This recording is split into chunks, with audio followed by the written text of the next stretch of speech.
சர்வதேசத்தின் பொறிக்கிடங்கில் மாட்டிக்கொண்டுள்ளார் மஹிந்த ராஜபக்ஷ. ஸ்ரீலங்கா அதிபர் தேர்தல் ஒரு ரிவர்ஸ் பார்வை.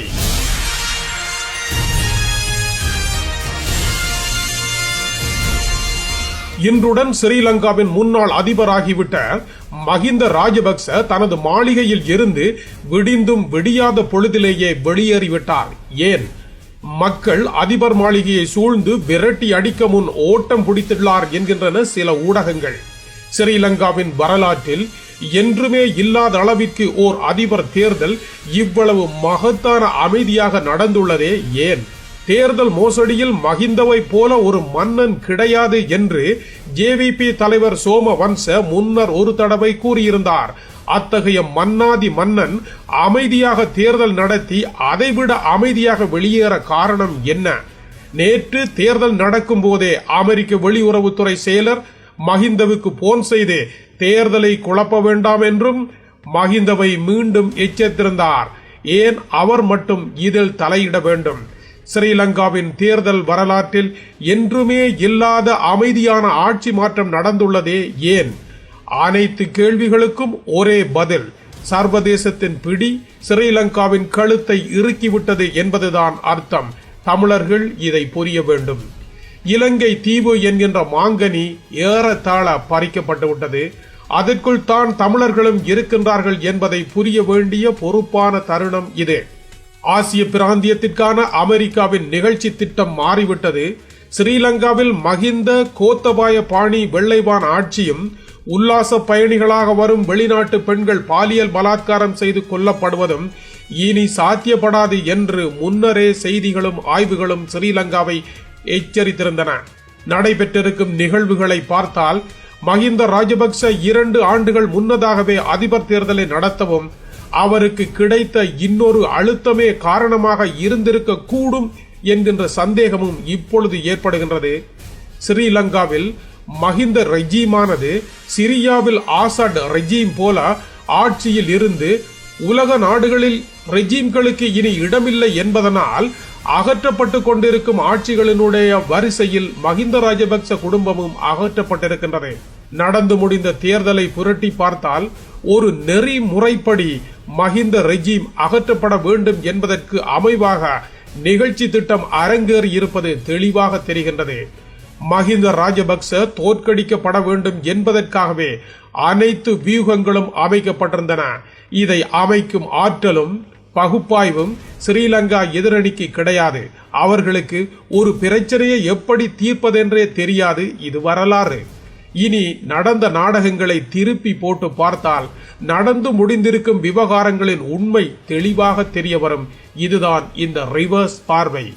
இனி சர்வதேச சமுதாயத்தால் ஸ்ரீலங்காவிற்காக எழுதப்பட்ட கதை, திரைக்கதை, வசனம், உரையாடல்கள் கொண்ட பிரதியை பின்பக்கமாக வாசிக்க வேண்டிய சூழ்நிலை இப்போது நமக்கு ஏற்படுகின்றது. முதலாவது, தேர்தல் கூட்டங்களில் பேசும்பொழுதெல்லாம் அமைதியான முறையில் தேர்தலுக்கு ஒத்துழையுங்கள் என்று மஹிந்த ராஜபக்ச கேட்டுக்கொண்டிருந்தார். ஏன்? கடந்த 2 தேர்தல்களிலும் அவர் இப்படி பேசியதே கிடையாது. ஏன் இப்போது மட்டும் அப்படி பேசுகின்றார்? அவருடைய கையாளான சண்டியன் மேர்வின் சில்வா இப்போது எங்கே சென்றார்? அவருடைய இன்னொரு கையாளான பொதுபல சேனா இப்போது எங்கே? அவர்கள் இந்த உலகத்தில் எந்த மூலையில் இருக்கின்றார்கள் என்பதே தெரியாமல் அடங்கி கிடக்க காரணம் மஹிந்தாவிற்கு வல்லரசு ஒன்று கொடுத்திருக்கின்ற நெருக்குதலே. ஆனால் அந்த வல்லரசு இந்தியா அல்ல. இந்தியா என்ற பாத்திரம் இந்த நாடகத்தில் திரைக்கு பின்னால் ஒளிந்திருக்கிறதாகவே கருதப்பட வேண்டும். அன்று முஸ்லிம்களினுடைய மசூதிகளை உடைத்து கிறிஸ்தவ தேவாலயங்களை தாக்கி இந்து கோயில்களுக்கு தீயிட்ட புத்தபிக்குகள் தம்மை நம்பாமல், தம்முடைய மதத்தை நம்பாமல், தம்முடைய மதத்தின் பேரில் எழுதப்பட்ட மகாவம்சத்தின் கதாநாயகனாகிய மஹிந்த ராஜபக்ச அதை நம்பாமல் இந்தியாவில் உள்ள திருப்பதி போய் இன்னொரு மதத்தின் லட்டை தின்று தேர்தலுக்கு வந்த மஹிந்த ராஜபக்சவினுடைய பயணத்தை மதவெறி கொண்ட மசூதிகளை இடிக்கும் புத்தபிக்குகள் கண்டிக்காதது ஏன்? அவர்களும் இந்த வேலை திட்டத்திற்குள் அடக்கப்பட்டார்கள். அவர்களை இனி அடக்கி வாசிக்கும்படி கட்டளை கொடு என்று மஹிந்தாவுக்கு எச்சரிக்கை கிடைத்துள்ளது. இல்லாவிட்டால் அவர்கள் இந்த நேரம் ஆடாத ஆட்டங்களை எல்லாம் ஆடி முடித்திருப்பார்கள். தேர்தல் முடிந்ததும் தமிழர்கள் மீது நடக்க வேண்டிய வன்முறைகளை கட்டவிழ்த்தும் விட்டிருப்பார்கள். இத்தருணம் மஹிந்த ராஜபக்ச திருப்பதி லட்டு தின்றதும், சல்மான்கான் மஹிந்தவுக்கு ஆதரவாக ஸ்ரீலங்காவிற்கு போனதும் எதற்காக? இந்தியா மைத்திரிக்கு ஆதரவாக இருப்பதாக கருத்து வரக்கூடாது என்பதற்காகவும், இந்த விவகாரத்தில் இந்தியா நடுநிலை வகிப்பதாக காட்ட விரும்பியதாலும் ஏற்படுத்தப்பட்ட இன்னொரு கதையினுடைய காமெடி ட்ராக் தான் இந்த திரைக்கதை. இனி கூட்டமைப்பு மைத்திரியை ஆதரித்ததும் இதன் ஓரங்கமாகவே இருப்பதை யாரும் மறுக்க இயலாது. கூட்டமைப்பு பொது வேட்பாளரை ஆதரித்தால் மஹிந்த என்ன கூறுவார்? புலிகளுடன் மைத்திரி சேர்ந்து விட்டார் என்று பிரச்சாரம் செய்வார். அவர் செய்யாவிட்டாலும் சிங்கள மக்கள் அப்படியே உணர்ந்து மஹிந்தவிற்கு வாக்களித்து சர்வதேச வியூகத்தை உடைத்து விடுவார்கள். ஆகவேதான் புலிகளுக்கு எதிராக புலிகள் ஈவு இரக்கம் அற்றவர்கள் என்று சம்பந்தரை ஒரு கருத்து கூறும்படி சொன்னார்கள். இல்லாவிட்டால் தேர்தல் நேரம் அந்த கருத்து சம்பந்தருக்கு தேவையற்ற கருத்தாகும். அது சிங்கள மக்களினுடைய காதில் பூ வைக்க உருவாக்கப்பட்ட வசன அமைப்பு. ஆனால் அதை அப்படியே விட்டுவிட முடியாது. சம்பந்தர் சொன்னதை கூட்டமைப்பில் யாராவது மறுத்து போர்க்கொடி தூக்காவிட்டால் சிங்கள வாக்காளர் அதை நாடகமாக கருதி விடுவார்கள். ஆகவே எதிர்ப்பு வாசகம் சிவாஜிலிங்கத்திடம் இருந்து வந்தது. பத்திரிகைகளில் பிரபலப்படுத்தப்பட்ட அந்த எதிர்ப்புக்கு கூட்டமைப்பில் ஒருவருமே பதில் கூறவில்லை. காரணம், அது சிவாஜிலிங்கத்துக்காக எழுதப்பட்ட வாசகம். கூட்டமைப்பு பொது வேட்பாளரான மைத்திரியுடன் சேர்வதாக இருந்தால் தமிழ் தேசியம் என்னாவது? அதற்கும் ஒரு பதில் இருந்தது. தேர்தலை பகிஷ்கரிப்போம் என்று மாகாண சபை உறுப்பினரும் புலிகளின் ஆதரவாளருமாகிய அனந்தி கூறினார். அவருடைய வீட்டுக்கு யாரோ கல்லறிய பதிலுக்கு ஸ்ரீலங்கா பெண் போலீஸ் அனந்திக்கு பாதுகாப்பு வழங்கியது. கூட்டமைப்பு பொது வேட்பாளரை ஆதரிப்பதால் வடக்கே தேர்தலை புலிகள் பகிஷ்கரிக்கின்றார்கள் என்று சிங்கள பாமர வாக்காளர்கள் நம்ப வைக்கப்பட்டார்கள். இதற்கு சிவாஜிலிங்கமும் அனந்தி அவர்களும் வேண்டும் அதனால் பயன்படுத்தப்பட்டார்கள். சிவாஜிலிங்கம் மீதோ அல்லது அனந்தி மீதோ கூட்டமைப்பு ஒழுங்கு நடவடிக்கை எடுக்கப் போவதாக உடனடியாக அறிவிக்காதது ஏன்? காரணம், அவர்கள் இருவரும் வாசித்ததும் அந்த எழுதப்பட்ட பிரதியின் வரிகள் போலவே நமக்கு தெரிகின்றது. மறுபுறம் இனப்பிரச்சினைக்கு தீர்வு காண்பது தொடர்பாக எந்த நிபந்தனையும் இல்லாமல் மைத்திரியை ஆதரிக்க வேண்டும் என்று கூறப்பட்டதை கூட்டமைப்பு தலையாட்டி ஏற்றுக்கொண்டதும் இந்த நாடகத்தின் ஓர் அங்கமே. மைத்திரியும் தனது தேர்தல் விஞ்ஞாபனத்தில் இன பிரச்சனை பற்றி எதுவும் பேசாமல் தேர்தலை சந்தித்தார். அப்படியானால் மஹிந்த ராஜபக்சவை அவர் போர்க்குற்றத்தில் மாட்டிவிடுவாரா? எல்லாவற்றுக்குமே மர்ம முடிச்சாக இருப்பது இதுதான். அதற்கான வசனங்களையும் மைத்திரி நன்கு பாடமாக்கி கூறினார். இந்த நாடக பிரதியை மனமு வந்து ஏற்ற இந்தியாவை குளிர்மை பண்ண அது அவருக்கு அவசியமாக இருந்தது. அவர் கூறினார், இராணுவத்தை வடக்கிலிருந்து எடுக்க மாட்டேன், மஹிந்த ராஜபக்சவை போர்க்குற்றத்திலிருந்து காப்பாற்றுவேன் என்று முழங்கினார். கோத்தபாயவுக்காக எழுதிய வசனம் இப்போது அவருக்கு சொந்தமாகி இருக்கின்றது. நடப்பது எல்லாமே முற்று முழுதாக எழுதப்பட்ட ஒரு சங்கீத நாடகம் போல ஒலித்தது. அதுதான் ஸ்ரீலங்கா தேர்தலின் போது தலை கால் தெரியாமல் அந்த மக்கள் முழுவதும் நாடு முழுவதும் ஏறத்தாழ உறைந்து கிடந்தார்கள். முன்னரே தேர்தலை அறிவித்து குழப்பம் விளைவிக்காமல் தேர்தலை நடத்தி தோற்றால் உடனடியாக வெளியேற வேண்டும், அப்படி வெளியேறினால் மஹிந்த போர்க்குற்றத்திலிருந்து காப்பாற்றப்பட வாய்ப்புள்ளது என்பதும் இந்த சர்வதேச கீதையின் வரிகளுக்குள் வருகிறதா என்பதுதான் அடுத்த சுவாரஸ்யம். ஆனால் இதில் இன்னொரு வேடிக்கையும் உள்ளது. தன்னுடைய வசனத்தை வெல்லப்போகும் மைத்திரிபால கூறிவிட்டதால் கோத்தபாய ராஜபக்ச கூறிய கருத்து சிறிது வேறுபட்டதாக இருந்தது. ஏன் தமிழர் கூட்டமைப்பு மஹிந்த ராஜபக்சவுக்கு இன்னொரு சந்தர்ப்பம் கொடுத்திருக்க கூடாது இனப்பிரச்சனை தீர்வுக்காக என்று அவர் கேட்டிருந்தார். வன்னியில் போர் நடந்த போது, கடைசி நேரம் யுத்தம் நிறுத்தம் கோரப்பட்ட போது அவர் சிரித்த எகத்தாள சிரிப்பும், போர் முடிந்துவிட்டது எதற்கு யுத்த நிறுத்தம் வேண்டும் என்று கேட்ட கேள்வியும் கும்மாளமும் முற்றாகவே மாறி பல்லில்லா பாம்பாக கூட்டமைப்பிடம் கையேந்தி இருந்தார். ஆனால் இதில் இன்னொரு வேடிக்கை இருக்கின்றது. மஹிந்த ராஜபக்சவை காப்பாற்றுவதாக கூறிய மைத்திரிபால சிறிசேனா கோத்தபாயவை காப்பாற்றப் போவதாக சொல்லவில்லை என்பதையும் நாம் கவனிக்க வேண்டும். நேற்று முன்தினம் அமெரிக்க குடியுரிமை உள்ள கோத்தபாய அமெரிக்க சட்டப்படி அமெரிக்காவில் தண்டிக்கப்படலாம் என்ற அமெரிக்க பத்திரிகை ஒன்று எழுதியிருந்தது. எனவே கடைசி நேர யுத்தத்தில் மகிந்தாவின் கட்டளைகளுக்கோ அல்லது சர்வதேசத்தின் கட்டளைகளுக்கோ அடிபணியாமல் தன்னிச்சையாக கோத்தபாயவே போரை நடத்தியமையே அனைத்துக்கு காரணம் என இந்த கதைக்கு முற்றுப்புள்ளி விழக்கூடிய ஒரு வாய்ப்பும் தூரத்தே தெரிகின்றது. அடுத்த வியூகம் இன்னமும் சுவாரஸ்யமானது. மக்கள் மறதிமிக்கவர்கள். ஆகவே ஒவ்வொரு அமைச்சராக வாராவாரம் மகிந்தவை விட்டு வெளியேறும்படியாக வியூகம் வகுக்கப்பட்டிருந்திருக்கிறது. கடைசியில் முஸ்லிம் காங்கிரஸ் கூட்டமைப்பு என்று துருப்புச் சீட்டுகளை ஒவ்வொன்றாக விழுத்தி மகிந்தவின் கடதாசி கூட்டம் சரிவது போன்ற காட்சி ஏற்படுத்தப்பட்டது. இதையெல்லாம் பார்த்தும் இது பற்றி எதுவும் சொல்லாமல் இருந்தார் மகிந்த. சிங்கள ராணுவ உளவு பிரிவும் இவர்களுக்கு எதிராக திரும்பாது உறைந்து கிடந்தது. அன்று சரத் பொன்சேகா மகிந்தவுக்கு எதிராக போட்டியிட்ட பொழுது அவருடைய பிடரியில் அடித்து இழுத்து சென்ற சிங்கள ராணுவம் இப்பொழுது கைகளை கட்டிக்கொண்டு இருந்திருப்பது ஏன் என்பது முக்கிய கேள்வி. இந்தியா ஏமாற்றிவிட்டது, அமெரிக்கா ஏமாற்றிவிட்டது, புலிகளுக்கு உதவுகிறார்கள் என்று மாதத்துக்கு ஒரு தடவை கூச்சலிடும் சிங்கள இனவாத பேராசிரியர் அமரதாச குணதாசாவும் ஊமையாக இப்பொழுது கிடக்கின்றார். எல்லோருமே ஊமையாக கிடந்து மகாவம்சத்தின் கடைசி கதாநாயகனாகவும் நவயுக துட்ட கைமுனுவாகிய மகிந்த ராஜபக்சாவை விடிந்தும் விடியாத பொழுதில் வீடனுப்பி வைத்தது ஏன்?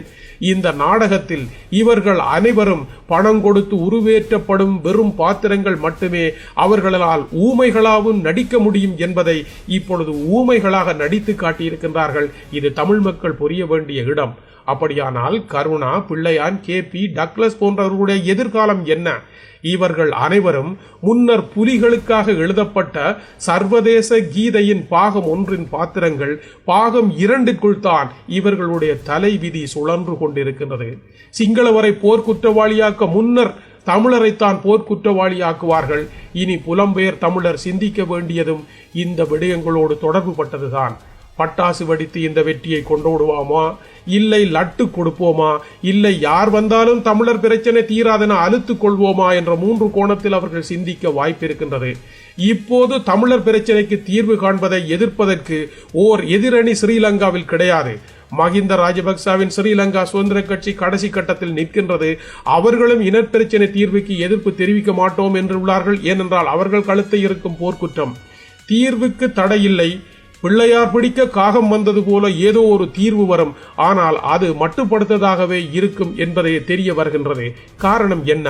அன்று புலிகளுக்கு எதிராக வகுக்கப்பட்ட வியூகத்திற்கு அனுமதி அளித்த இந்தியா இப்போது எழுதப்பட்ட இந்த புதிய வியூகத்திற்கும் துணையாக நிற்கின்றது மௌனமாக. மைத்திரிக்கு நரேந்திர மோடி கூறியிருக்கும் வாழ்த்து இதற்கு நல்ல எடுத்துக்காட்டு. இந்த முடிவு குறித்து பாஜக தமிழக தலைவர் தமிழிசை மகிந்த சரியான பாடம் படித்துள்ளார் என்று கூறியுள்ளார். காங்கிரஸ் கூட வாய் திறக்கவில்லை. அன்று போர்க்களத்தில் மகிந்தவுடன் நின்றது. எனவே இந்தியா விரும்பிய இந்திய மாநிலங்களுக்கு குறைவான ஒரு தீர்வை நோக்கி நகர மட்டுமே முடியும் என்ற அளவிலேயே இந்தியாவினுடைய இணக்கத்துடன் இந்த கதை அரங்கேற்றப்பட்டிருப்பதும் தெரிகின்றது.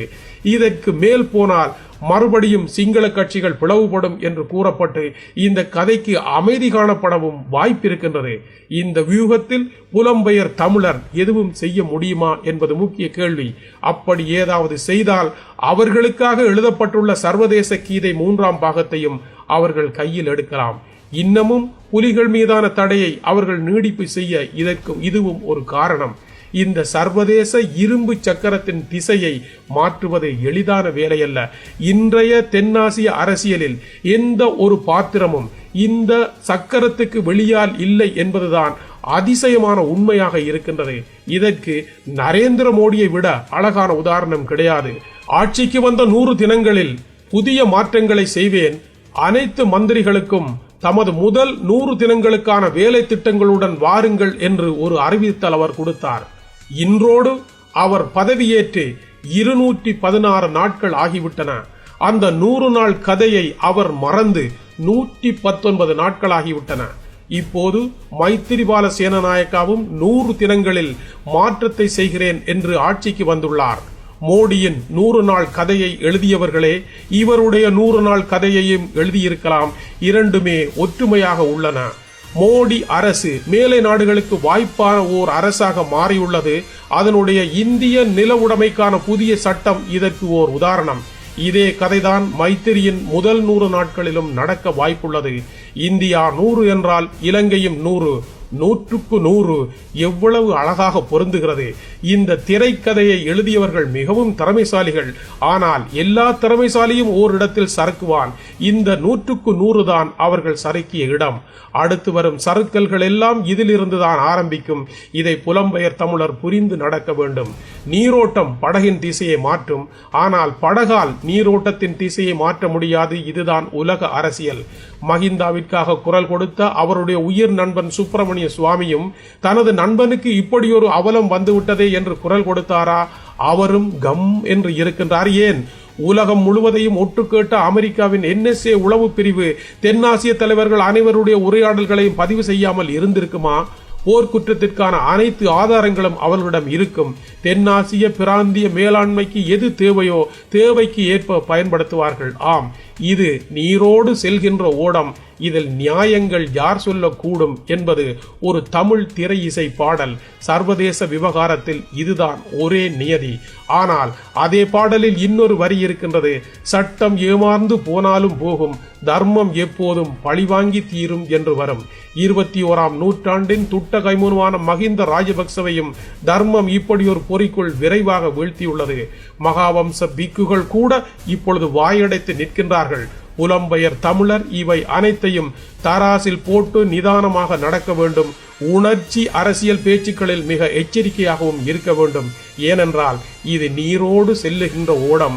இதில் நியாயங்கள் யார் சொல்லக்கூடும் என்ற நிலையில் இனியும் தமிழினத்தை சிக்கிப்பட வைக்க விடாமல் இருப்பது அவர்களுடைய கடமையாகும். நடந்து முடிந்திருக்கின்ற ஸ்ரீலங்கா அதிபர் தேர்தல் சொல்லுகின்ற பின்னணி பார்வைகளாக இவை இருக்கின்றன.